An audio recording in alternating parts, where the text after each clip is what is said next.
प्रणाम स्वामी जी। प्रणाम। तो स्वामी जी, मेरी दिक्कत शुरू हुई थी 2018 में। मेरे को अभी क्या हो रहा है कि मेरी चेस्ट पूरी ब्लोटेड है और बिल्कुल डायफ्राम के वहां पे पुश करती है। और कॉन्स्टिपेशन भी है, आर ए फैक्टर भी बढ़ा हुआ है, ब्रीदिंग भी नहीं हो पाती ढंग से। हम्म। तो ये तो ऑटो इम्यून डिसऑर्डर की तरफ में जा रहा हूँ। चेस्ट की तरफ में डायफ्राम अगर पुश हो रहा है तो ये व्यान शक्ति यानी कि जो स्ट्रक्चरल इंटीग्रिटी होती है ना बॉडी की, उसके बाद में हर्निया की प्रॉब्लम आ सकती है ना। तो ये स्ट्रक्चरल इंटीग्रिटी जो होती है ना बॉडी की, व्यान शक्ति आपकी बॉडी की कमजोर है। व्यान शक्ति कैसे कमजोर है, इसको कैसे चेक करेंगे? वैसे तो आपके बॉडी में जो सिम्टम है वो दिखा रहे हैं, मगर आप ये देखेंगे कि अगर आप 5 सेकंड का इनहेलेशन करो, या मैं एक एग्जांपल दे रहा हूं, आपका जितना भी कैपेसिटी है उतना इनहेल करके अगर आप 4 टाइम्स ज्यादा उसको रोक सकते हैं, उसके बाद अगर आप ट्वाइस यानी 5 सेकंड इनहेल करके 20 सेकंड अगर आप रोक रोक सकते हैं, उसके बाद 10 सेकंड का एक्सेलेशन करें और आपको प्रॉब्लम नहीं हो, तब आपकी व्यान शक्ति अच्छी होगी। आप करके देख लो, ये आप नहीं कर पाए। सर, इनहेलेशन भी ढंग से नहीं हाँ, होती, एक्सहेलेशन हाँ, भी नहीं होती। इनहेलेशन भी ढंग से नहीं आ रहा। तो जैसे ही इसको प्रैक्टिस करेंगे ना व्यान, क्योंकि हम जो प्रोग्राम सिखाते हैं उसमें अलग अलग फॉर्मूलेज हैं। तो 3 चीजें सिखाते हैं: अंग न्यास, हठ विन्यास या मर्म विन्यास, और कुंभक थेरेपी। कुंभक थेरेपी में तीसरा पार्ट, जो 3 पार्ट है कुंभक थेरेपी में, तीसरा पार्ट व्यान क्रिया कुंभक सिखाते हैं। तो ये इसके अंदर इनबिल्ट है। जैसे ही आप ये प्रैक्टिस करना शुरू करोगे ना, एकदम से आपके शरीर में आराम आना शुरू हो जाएगा। अभी आपके बॉडी में ना कोई भी चीज जो है एक जगह से दूसरी जगह मूव ही नहीं कर पाती, अटक जाती हम्म। है ना। इसे व्याप्त, एक वर्ड है ना, हिंदी का वर्ड है व्याप्त। व्याप्त मतलब फैलना। तो बॉडी में ना हर चीज को फैलना पड़ता है, तब जाके हर एक जगह में न्यूट्रिशन भी मिलेगा, हर एक जगह को स्ट्रेंथ भी मिलेगी।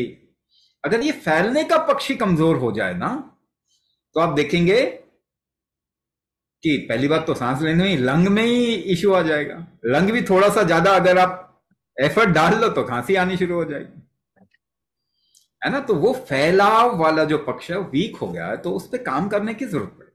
अच्छा, एक और काम करें, जैसे मैंने बताया, आपकी प्रॉब्लम्स को लिस्ट करके ना, आप अपना नंबर शेयर कीजिए, फिर जब भी आपको कॉल करेंगे तो आप लिस्ट कर दीजिए, ताकि ये देखा जा सके कि कौन सा पार्ट सबसे ज्यादा एड्रेसल चाहता है इस वक्त में। तो हमारा हमने कई प्रोग्राम्स रन करते हैं, जो जो सबसे कंड्यूसिव प्रोग्राम होगा ना, फिर हम आपको उस तरफ में भेजेंगे, है ना। ठीक है मगर सर। ये इसका इलाज जो है ना, इसका इलाज मेडिसिन से नहीं है। जो आप बता रहे हो, R A factor, R H factor, कोई भी फैक्टर जो हो, उसका मतलब क्या होता है, बॉडी में रिस्क ज्यादा है, तभी आपका इम्यून रिस्पॉन्स जो है ना वो हाई है। ये सब इम्यून रिस्पॉन्स के पार्ट है। आपका बॉडी जो है ना, इम्यून रिस्पॉन्स जब भी बढ़ाता है तो ये फैक्टर्स हाई हो जाते हैं, यानी बॉडी अपने आप को प्रोटेक्ट करने की कोशिश कर रहा है। वो गलत नहीं है, ये फैक्टर हाई है, इसका मतलब ये गलत नहीं है, बॉडी प्रोटेक्ट कर रहा है। लेकिन आपने कुछ गलती की, आपने ऐसा रखा हुआ है इसको कि इसको सपोर्ट नहीं मिल पा रहा। अगर वो सपोर्ट दे देंगे, ये फैक्टर्स आराम से नीचे आ जाएंगे, इम्यून रिस्पॉन्स जो होगा वो बैलेंस आउट हो जाता है, ठीक हो जाता है, और ये आगे चल के ऑटो इम्यून डिसऑर्डर बनेगा वो नहीं बनेगा। फिर आगे चल के ना ये ऑटो इम्यून डिसऑर्डर बन जाएगा, पर अगर आज से ही अगर इस पे काम करेंगे तो ये नहीं बनेगा। फिर आप आराम से, ये तो सिचुएशन, आप तो बहुत यंग हो, बहुत जल्दी निकल जाओगे इस प्रॉब्लम से, मगर सही स्वामी जी, डायरेक्शन पे काम करना है। 5 6 साल हो गए, अब सारे टेस्ट हाँ, नॉर्मल है मेरे, और पर कहाँ कुछ सही दिखाया नहीं है। आपने? कहाँ दिखाया आपने? कहाँ सजेशन मैं दिया, कहाँ एडवाइस दिया?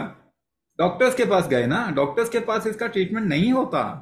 डॉक्टर भी, वैद्य भी, मतलब हकीम हाँ, भी, मैंने जैसे बताया, सारे बाहर चेकअप से रहते हैं। बाहर से कुछ लेके आप शरीर की शक्ति नहीं बढ़ाते हो। भोजन खा के मैराथन दौड़ जाएंगे क्या? नहीं। नहीं दौड़ पाएंगे। तो क्या प्रॉब्लम है वो देखना पड़ेगा ना। आप कहाँ काम कर रहे हो? आप बाहर काम कर रहे हो, चोट अंदर लगी है, प्लास्टर शीशे को लगा रहे हो, शीशे में अपनी शक्ल देख रहे हो, लग रहा हो अच्छे। प्लास्टर शीशे को लगाओगे तो चोट तो चेहरे पे लगी है, फिर काम नहीं करेगा। तो गलत डायरेक्शन में काम कर रहे हैं। मेडिसिन से ये ठीक नहीं होता। 5 6 साल हो गए, मगर आपने तो मेडिसिन लेके ही, चाहे वो केमिकल हो चाहे वो नेचुरल हो, आप मेडिसिन की तरफ ही तो जा रहे हैं। मेडिसिन से आपके शरीर की मूलभूत शक्ति नहीं बढ़ती। आपके अच्छा भोजन करने से भी, डाइट प्लान से भी आपके शरीर की मूलभूत शक्ति नहीं बढ़ेगी, है ना। कोई भी शक्ति बढ़ाने के लिए आपको थोड़ा एफर्ट लगाना पड़ता है। बाहर अगर किसी चीज को धक्का देंगे तो सांस रोक के धक्का देते हैं ना, तो अंदर हम्म। शरीर में अगर आप शक्ति पैदा करना चाहते हैं तो सांस रोक के आपको अंदर की ओर डायरेक्शन देना पड़ेगा। वही कुंभक थेरेपी है ना। ये बहुत आराम से ठीक हो जाएगा। 5-6 साल तक जो खराब किया ना, रिवर्स भी हो जाएगा पूरा का पूरा, सही वो तो डायरेक्शन में स्वामी काम। जी मेडिसिन, ये एलोपैथी मेडिसिन, लेता नहीं हूँ मैं। हाँ, मेडिसिन अगर ले भी रहे हो तो देखो, जितना भी लिया वो तो नुकसान भी किया ना। एडवर्स ड्रग रिएक्शन तो होता ही है ना, और उसको भी तो रिवर्स करना भी है। और ये बहुत आसानी से मैं बता रहा हूं ठीक हो जाएगा। गलत डायरेक्शन में काम कर रहे हो, इसी वजह से ये ठीक नहीं होगा।